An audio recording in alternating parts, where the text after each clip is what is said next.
Cześć, witaj na YouTubie. Dzisiaj sprawię, że od fotograficznej wiedzy eksploduje Ci mózg. Przede wszystkim oszukamy dyfrakcję, oszukamy głębię ostrości i oszukamy odległość hiperfokalną. A na końcu eksploduje Ci mózg od edycji tych zdjęć. Poprowadzę Cię przez zaawansowaną edycję zdjęć ze wsparciem potężnych układów graficznych drzemiących w kartach graficznych NVIDIA GeForce RTX, które posiadają wsparcie aplikacji kreatywnych, a dzięki sterownikom NVIDIA Studio odpowiedzialnym za stabilną pracę mam pewność, że cały proces przebiegnie bez niespodzianek. Więc co, zaczynamy. Ja standardowo rozłożę swój statyw i zacznę od małej dygresji. Co najfajniejszego jest w mieszkaniu na wsi? Wieś! Uwielbiam to. Wiem, że nie każdy ma dostęp do łęk rogalińskich, do Rogalina, do Rogalińskiego Parku Krajobrazowego. Więc dzisiaj zabrałem Cię w miejsce, gdzie nie ma wymówek, że nie masz dostępu do czegoś takiego. Każdy z Was ma. Nie ma wymówek, że to jest jakieś magiczne miejsce. Takie magiczne miejsce każdy z Was ma. Zacznę od małej niespodzianki. A mianowicie, dzisiaj nie będę robić panoram. Chociaż prywatnie dla siebie. Czemu bym nie zrobił? Myślę, że nawet to jest fajny pomysł, że tak sobie zrobił panoramkę. Dzisiaj ponownie będziemy pracować w pełnym manualu i dotyczy to nie tylko ostrości, ale i ekspozycji i balansu bieli. Ustawiłem ostrość jak najdalej, czyli na tło i robię pierwsze zdjęcie. Wow, udało się. Następnie, nic nie ruszając, upewniając się, że wszystko jest stabilne jak skała, zauważ też, że robię teleobiektywem. Teleobiektyw charakteryzuje się tym, że będziemy mieli płytką głębię ostrości, a w przypadku krajobrazu to tak nie działa, a my dzisiaj troszeczkę oszukamy tą głębię ostrości. Będę robić serię zdjęć tego samego kadru, ale będę przybliżać nas z ostrością. Każde kolejne zdjęcie będę wykonywać bliżej nas. Ponownie im bardziej stabilny statyw, im cięższy statyw, tym lepiej. Ten nie należy do najcięższych.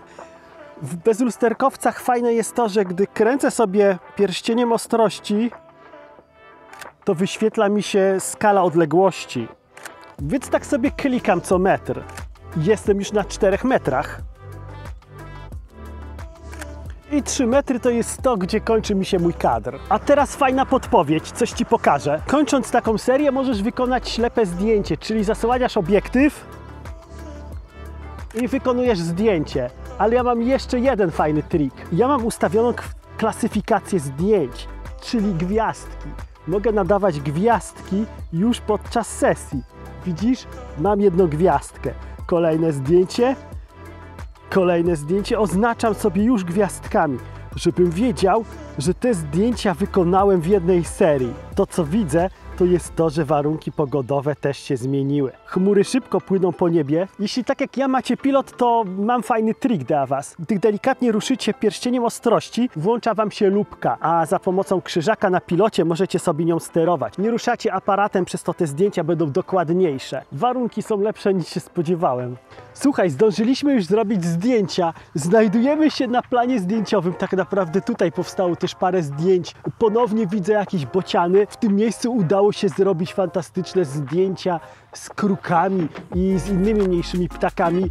Możliwe, że to nie jest kruk, ale ja po prostu na wszystkie czarne ptaki mówię, że to są kruki. Słuchaj, jesteśmy w połowie filmu, ale nie byle jakiego filmu. Przy okazji chciałbym Ci powiedzieć, że patronem tego odcinka i całej edukacyjnej serii poświęconej fotografii na moim kanale jest internetowy sklep z elektroniką Morele.net.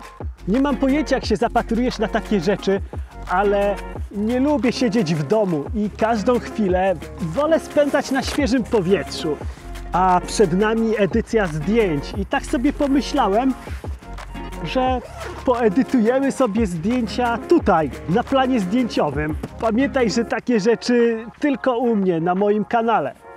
Aha, tak, ja nie tylko noszę ze sobą plecaki. A ta torba ma już kilkanaście lat i wygląda jak nowa. Jak mówiłem na poprzednim odcinku, tak samo przypomnę Ci to teraz, bo to jest bardzo ważne. Zacznij od zabezpieczenia swoich danych. Przede wszystkim zrzuć zdjęcia na dysk twardy. Jeśli masz taką możliwość, zgraj zdjęcia też w chmurę.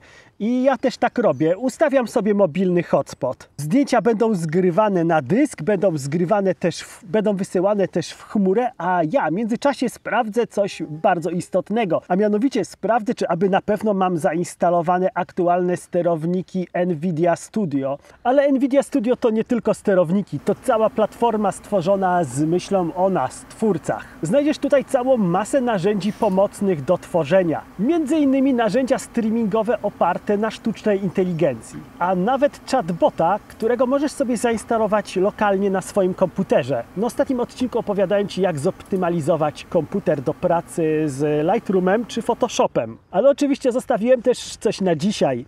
Słuchaj, swoją wydajność możesz podnieść jeszcze w jeden sposób. Wejdź sobie w menu Start, w ustawienia, czyli w zębatkę,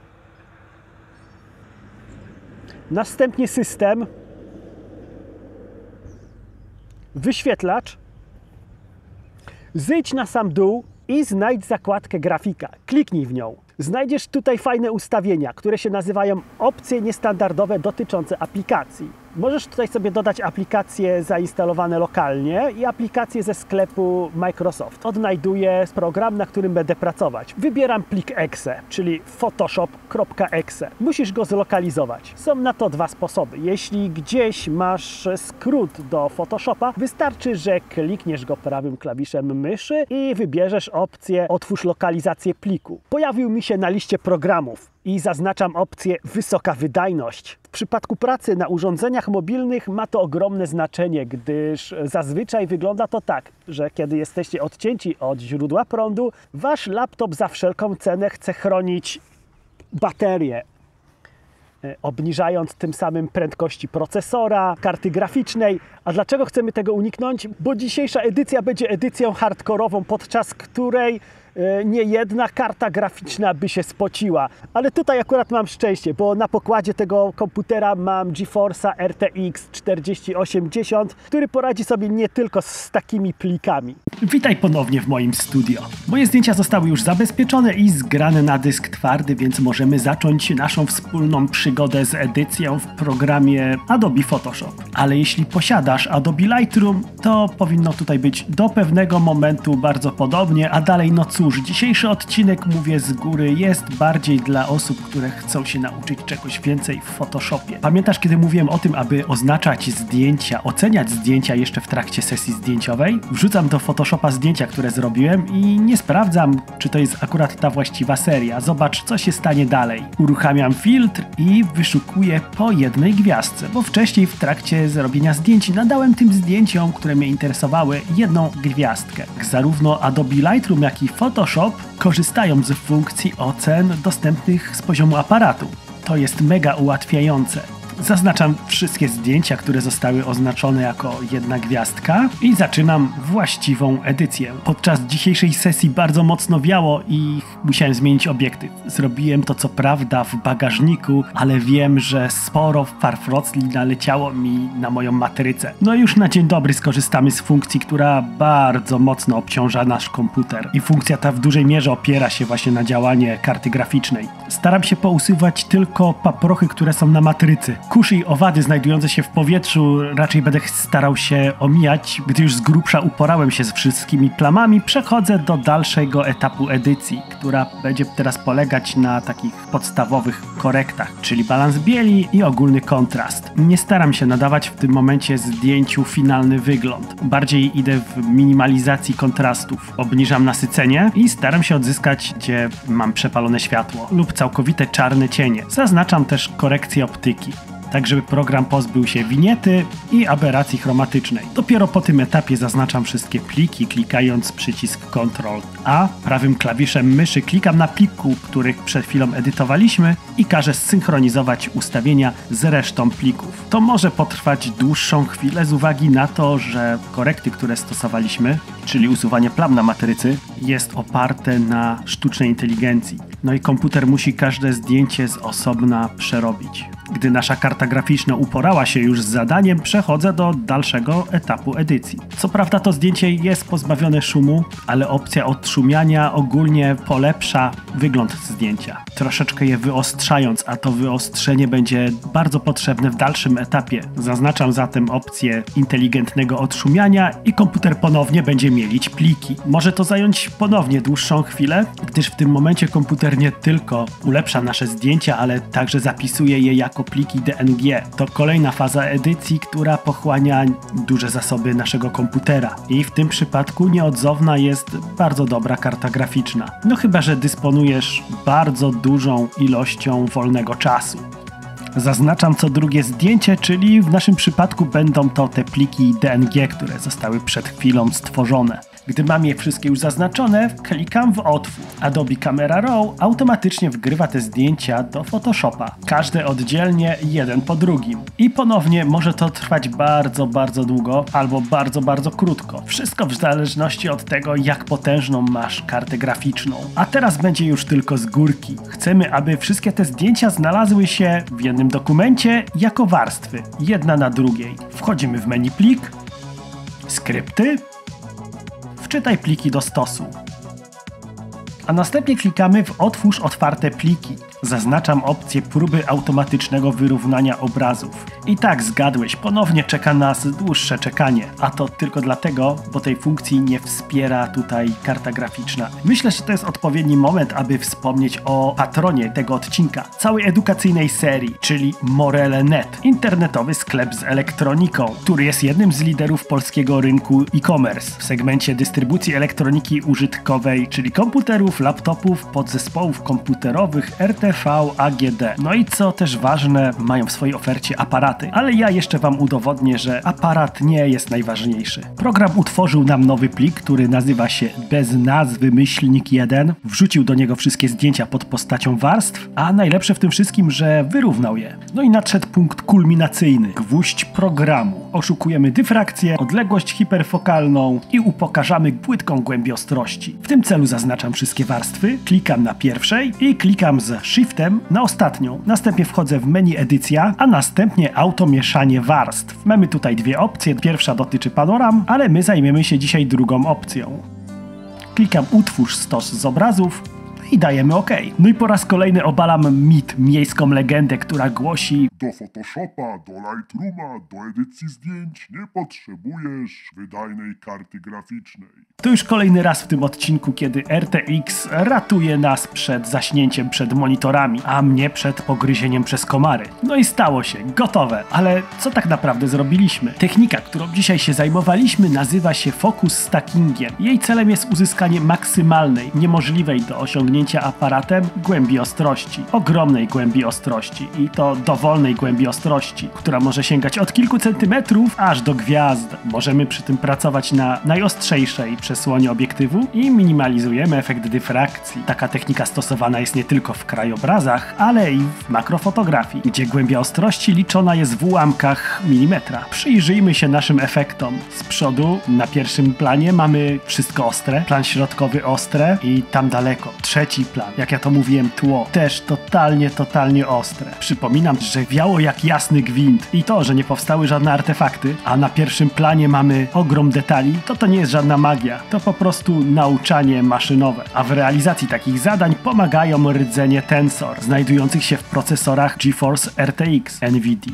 No ale musimy jeszcze troszeczkę posprzątać. Ale najpierw scalmy warstwy. Następnie tą scaloną warstwę duplikuję, na wszelki wypadek. Skrót, jakby ktoś nie znał, Ctrl+J. A dalej wracamy już do naszego ulubionego Adobe Camera Raw. Wchodzę w filtry, a następnie filtr Adobe Camera Raw. Ponownie chcę usunąć wszystkie skazy, bo nałożyły nam się tutaj różne ptaszyska, owady i tak dalej. Nad takim polem jak to jest naprawdę masa pracy, żeby to wszystko ogarnąć. A jeśli publikujecie takie zdjęcie, na przykład na jakimś 500px, to za jedną głupią skazę mogą wam zdyskwalifikować zdjęcie. Chociaż bardziej chodzi o pewne nawyki, które należy w sobie wyrobić i trzymać się ich. Od tego narzędzia w sumie zaczynam moją edycję zdjęć dla klientów. Taka ciekawostka, na TikToku mój film, w którym po prostu usuwam skazy, zdobył kilkaset tysięcy wyświetleń. Mówiłem tam o fotografii reklamowej, ale pewnych standardów, pewnych nawyków trzeba się trzymać. To takie detale wyróżniają cię na tle innych fotografów. A klienci może nie docenią, ale na pewno nie omieszkają ci wspomnieć o tym, kiedy znajdą jakąś bubę na zdjęciu. Albo co najgorsze, będziesz chciał sobie zrobić ogromny, wielki wydruk swojego wymarzonego, ukochanego zdjęcia. I w momencie, kiedy będziesz wieszać takie zdjęcie na ścianie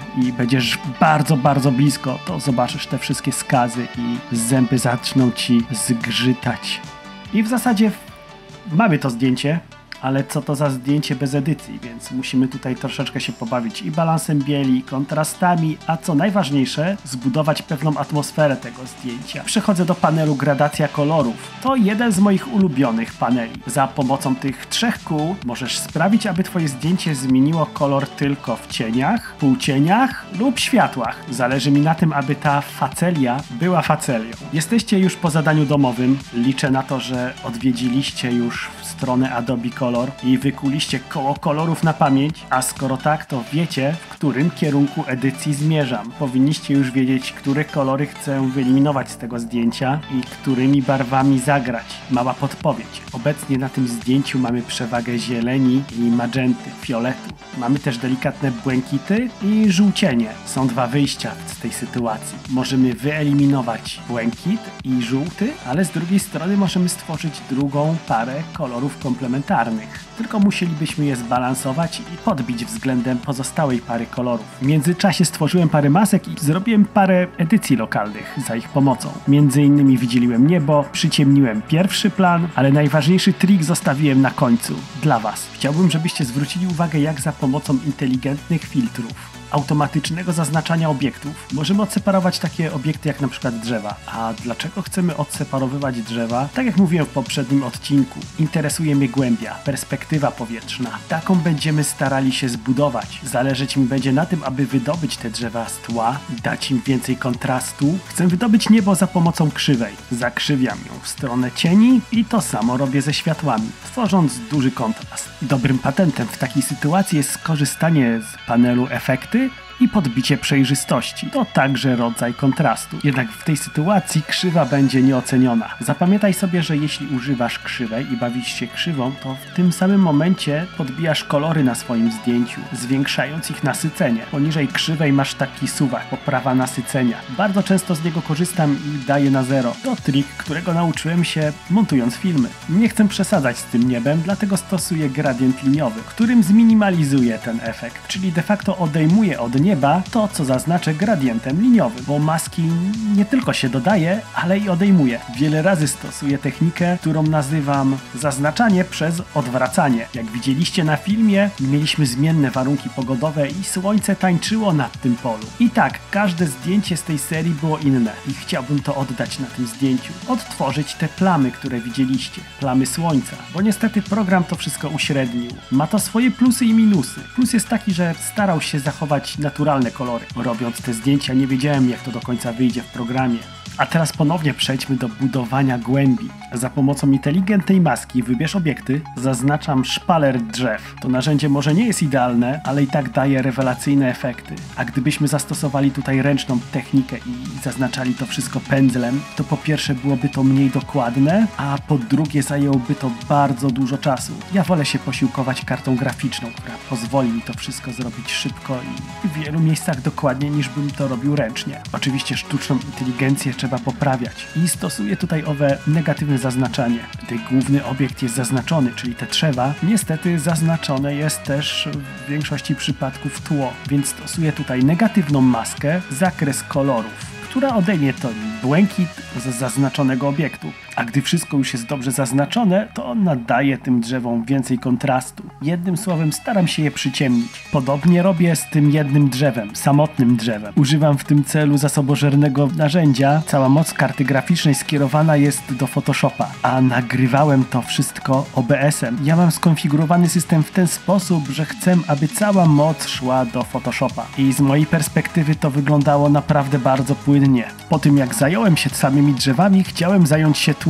Ponownie użyłem tego zasobożernego narzędzia, ale zaznaczyłem wszystkie drzewa, czyli szpaler i to pojedyncze jedno drzewo. Następnie odwróciłem zaznaczenie, odjąłem niebo i od dołu odjąłem to gradientem liniowym, zostawiając tylko te drzewa daleko hen. Następnie zmniejszyłem ich kontrast i rozświetliłem, tworząc wrażenie przestrzeni. A po wszystkim musiałem posprzątać, czyli dokładnie pozaznaczać miejsca między drzewami. A kończąc użyłem gradientu radialnego, aby stworzyć winietę, która miałaby skupić widza w centrum tego kadru. Gradient radialny przeciąłem od góry gradientem liniowym, bo nie chciałem mieć efektu winiety widocznego na niebie. A po wszystkim wróciłem do Photoshopa. W sumie tylko po to, aby wykadrować to zdjęcie. Zauważ, gdzie to wszystko sobie rozplanowałem i jak fajnie pokryło się to ze wszystkimi liniami. Przed eksportem jeszcze wyostrzenie zdjęcia, ale nie takie globalne, tylko takie po mojemu. W tym celu kopiuję warstwę, wchodzę w filtry, wyostrzanie, maska wyostrzająca. Moja technika brzmi 20-10.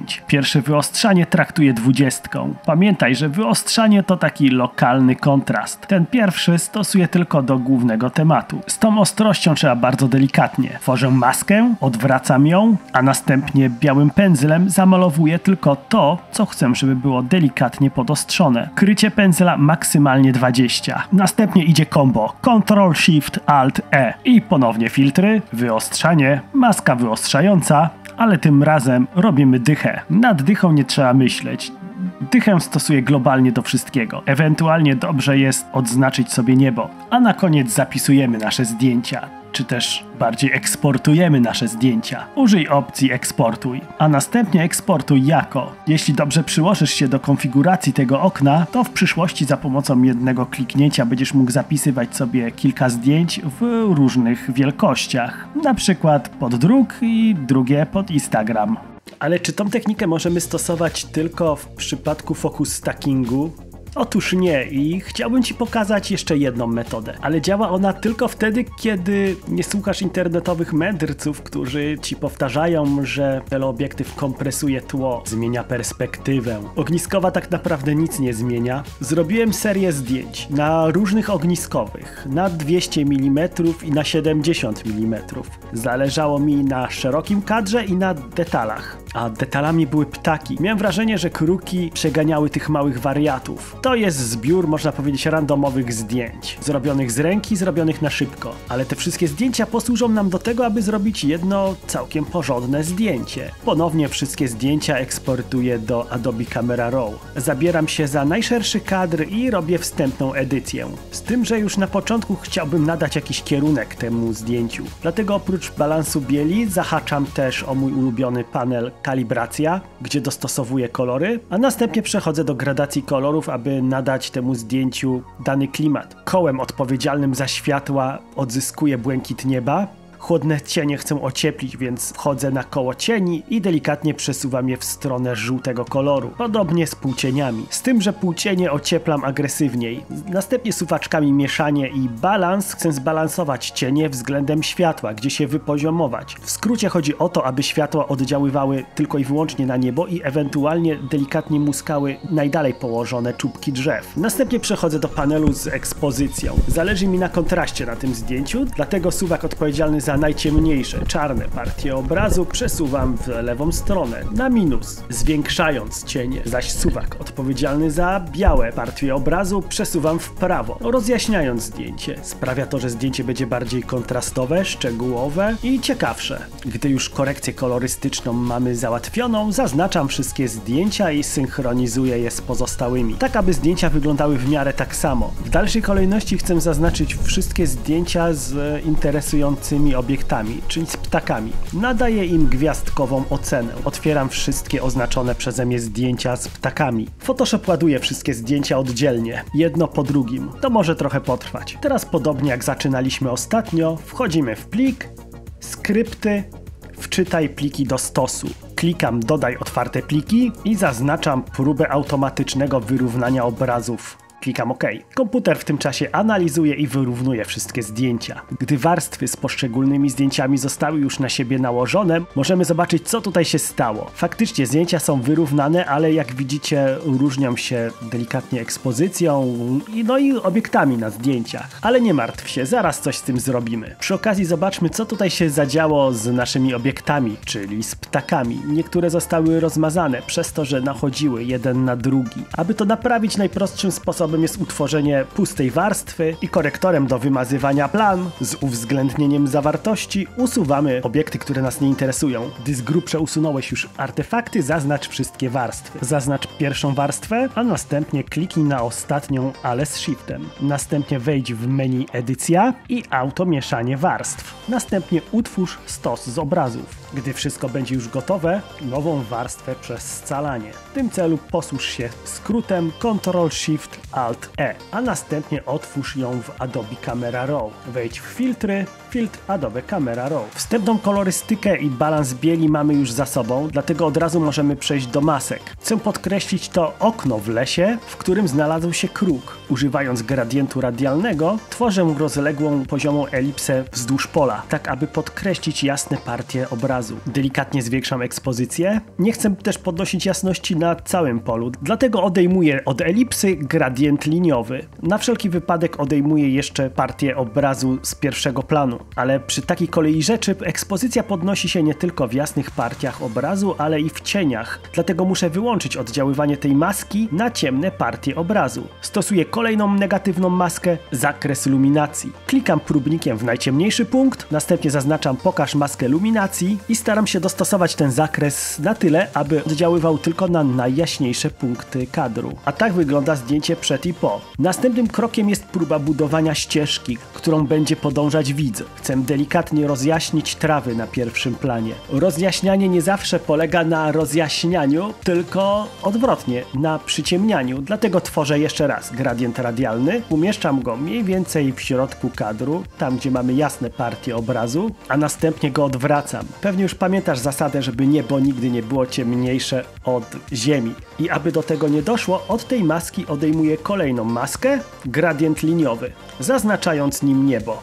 Zależy mi na rozjaśnieniu tylko tych czubków traw, które zostały podświetlone przez słońce. Zatem od tej maski będę odejmować kolejną maskę, ale tym razem zakres kolorów i kliknę gdzieś na kolor zielony. Tym samym zaznaczone zostaną tylko najjaśniejsze źdźbła traw. Chciałbym też oświetlić tą kępę traw koło kruka w lesie.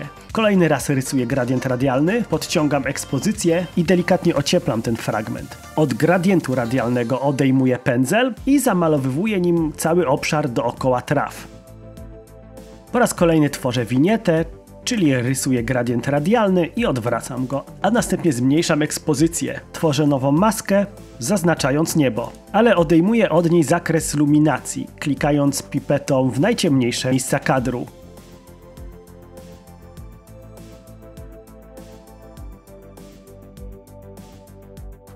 Teraz chcę się zająć tłem, a dokładniej najdalej położonymi koronami drzew. W tym celu tworzę nową inteligentną maskę, zaznaczenie nieba, odwracam ją, a następnie odejmuję od niej zakres luminacji, klikając pipetą w najciemniejsze miejsce kadru. Zaznaczam pokaż mapę luminacji i staram się dostosować zakres na tyle, aby swoim zasięgiem obejmował tylko drzewa znajdujące się bliżej nas. Nie chcę wpływać na inne części kadru, jak na przykład pole, więc odejmuję od naszego zaznaczenia kolejną maskę, gradient liniowy, przeciągając go z dołu do góry, tak aby kończył się gdzieś na wierzchołkach drzew ze środkowego planu. Następnie suwakiem odpowiedzialnym za ekspozycję rozjaśniam konary drzew, tworząc tym samym poczucie głębi. Tak wygląda przed i po.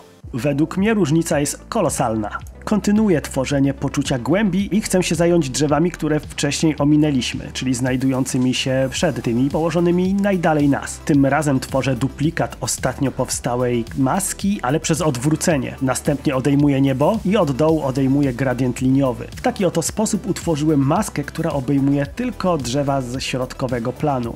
I ponownie suwakiem ekspozycji staram się je delikatnie rozjaśnić. tak aby ich jasność znalazła się gdzieś pomiędzy tymi oddalonymi jak najdalej nas, a tymi znajdującymi się bliżej. Dodaje trochę przejrzystości, bo jednak te drzewa znajdują się bliżej nas, więc chcemy wydobyć detale, ale nasz zakres obejmował też krzaki i drzewa, które znajdują się ciut bliżej. Dlatego odejmuję kolejną maskę, tym razem pędzel i pędzlem zaznaczę te wszystkie krzaczory i te drzewa znajdujące się jeszcze bliżej nas. Oczywiście został nam do odjęcia jeszcze zagajnik przed nami. Posłużę się tutaj gradientem liniowym i pędzlem. I ponownie sprawdzam, jak to wygląda przed i po. Dla mnie różnica już jest kolosalna. Na pierwszym planie niewiele się dzieje, więc będę starał się tutaj stworzyć jakąś strukturę, może jakieś plamy świetlne. Ma to symulować promienie świetlne, które gdzieś tam przedzierały się między drzewami w zagajniku. Gradientem liniowym od dołu staram się ograniczyć światło, które przed chwilą stworzyłem. Aby stworzyć jeszcze większe wrażenie głębi, przyciemnię drzewa znajdujące się najbliżej nas. W tym celu tworzę gradient radialny i delikatnie obniżam ekspozycję. W tym momencie niebo wydaje mi się zbyt ciemne. Tworzę nową inteligentną maskę, zaznaczenie nieba i za pomocą krzywych ożywiam to niebo. Pamiętasz, jak mówiłem, że krzywymi nie tylko robisz kontrast, ale także zwiększasz nasycenie. Nie zależy mi tutaj na nasyconym niebie, dlatego zjeżdżam suwakiem, popraw nasycenie do zera.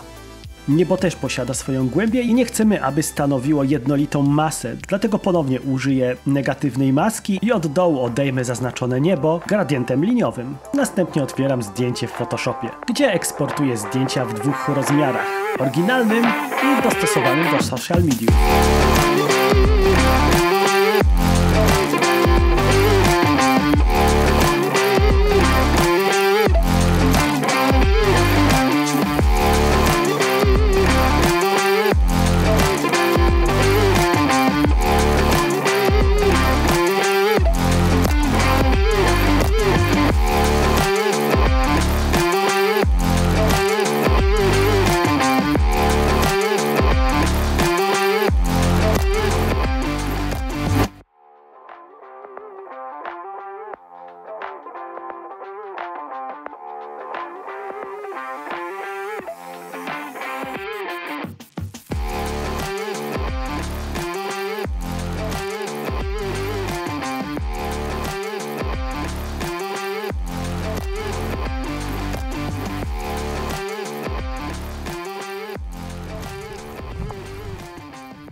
Na końcu chciałbym, żebyście pamiętali o patronie całej serii, czyli sklepie internetowym Morele.net. A ja prędko biegnę robić kolejny film. Film, który obali parę mitów. Film, na który kazałem wam czekać kilka lat. Będzie to film, w którym dowiesz się, że nie istnieje nic takiego jak szumiąca matryca.